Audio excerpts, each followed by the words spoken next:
for parents, when their child comes out as a member of the LGBT community, I think the most important thing is to listen to them and to remember that they are the same person that they were 5 minutes ago before they told you. They've been gay this whole time, they just didn't tell you yet. So it's not like they're suddenly a different person. They just are trusting you enough to be more open about who they are. As far as things that aren't helpful, telling someone that they're wrong, that they don't know what they're talking about, getting angry, when someone's trying to share something really personal. Anger is oftentimes, anger, frustration, and fear are often the first time.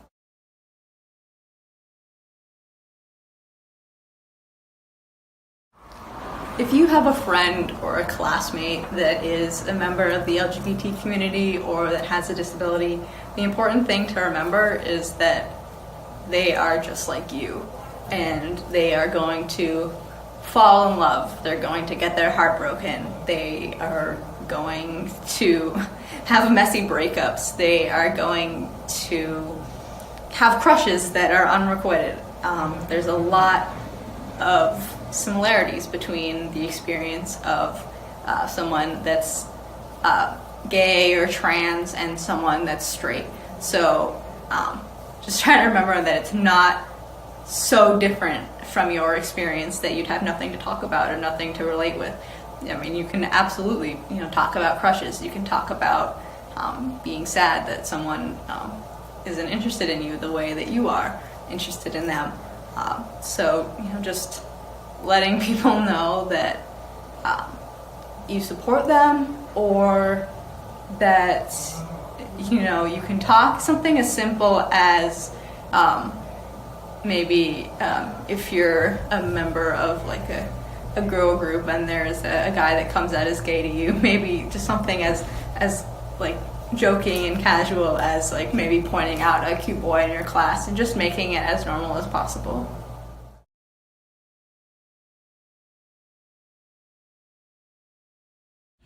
It takes everybody that has a disability in GLBTQIA to make that movement. I can't do it alone. And yes, I think as a whole, if we stick together as a whole, that we can make a movement. And we're making that movement now, but we need everybody on board to help us make this movement.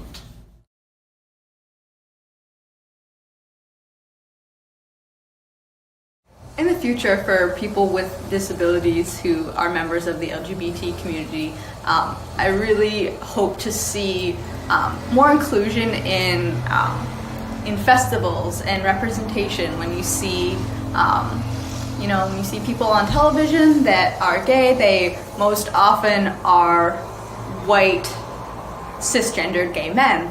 And I would really like to see better representation and have people with disabilities being seen on screen as members of the LGBT community, people with disabilities being more included in events and festivals, and intentionally, not like as an afterthought, like just as a part of the community. And also, from childhood, people with disabilities just having more exposure to the LGBT community.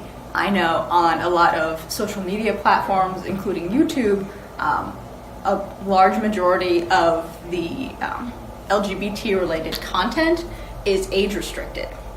And so that means that anyone who's under the age of 18 can't see videos that are about, coming out, how to talk to your parents, and things like that, which are incredibly important. And for people with disabilities who oftentimes aren't talked to about these things, having access to alternative ways of educating themselves through media, and just seeing people like them on screen and celebrated should be really important. And there definitely is some strides that are being made in this regard. There's definitely a push to be more LGBT inclusive in the sexual education programs, specifically in the state of Vermont. I know that there are definitely some other programs in other states as well, but just, exposure from earlier on, and just seeing people as just a regular part of the human experience, people being LGBTQ, people with disabilities, just all of the above.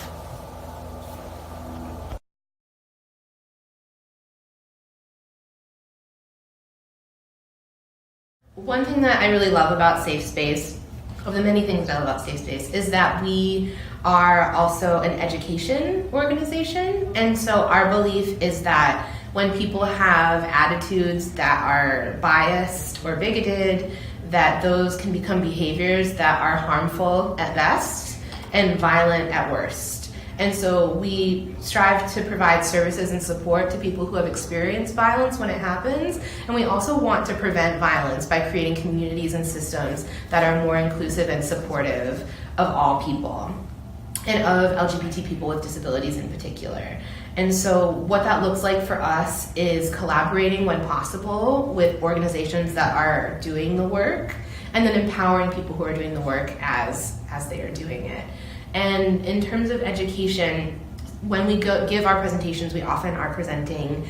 We've worked with the Department of Corrections, with the Vermont State Police, Burlington Electric Department, Planned Parenthood of Northern New England, and we often get asked to do general LGBT presentations, or how violence impacts LGBT people. And when we're giving those presentations, we do talk about the factors that impact people who live with disabilities in particular.